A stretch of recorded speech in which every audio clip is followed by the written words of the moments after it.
ang mga nilalang niya.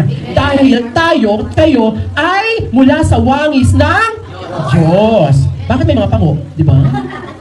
Ayun. Di ba? Unique. Di ba?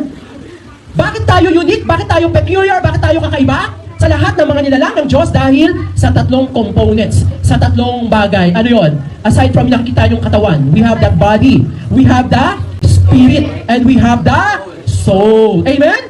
Kaya palakpakan natin si Lord. Napaka-perfect ng kanyang creation. Di ba? Tingin ka sa tabi mo. You are perfect. Amen? Translation, faith. Amen. Kaya gaya ni Enoch, we have to walk with God. Lumakad na kasama si God. And the last, ayan, meron bang time limit dito? Wala naman, ano? Okay naman ako, ano? Nakakanto pa? Ayun, praise God. Last, ito, last part. Basahin nyo nga.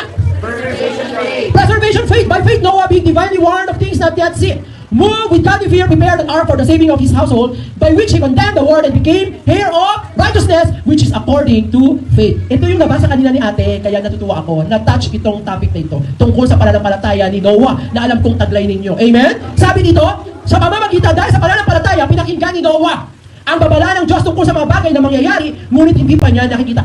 Kapag ikaw ay binigyan ng warning ni Pastor Almer, di ba? Tapos nagbabala siya. Anong gagawin mo? Makikinig? O didedmahin? I-ignore? Ay, naku. Naniniwala naman ito sa Pastor Almer na to. Hindi siguro. Ayan, di ba? Pero, tingnan nyo yung katangian ni Noah. Walang but, walang if, walang tanong-tanong. Nung binigyan siya ng babala ng Diyos na gumawa ng arko, wala siyang sinayang na oras dahil andoon ang kanyang pananampalataya sa Diyos, naniniwala siya na anuman na sasabihin ng Lord sa kanya, mangyayari. Kaya nangyari ngayon. Wala siyang sinayang.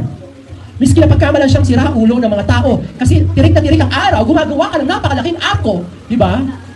Amen? So ayun yun, oh. Ayun. Obedient heart. Di ba? Hindi siya stubborn.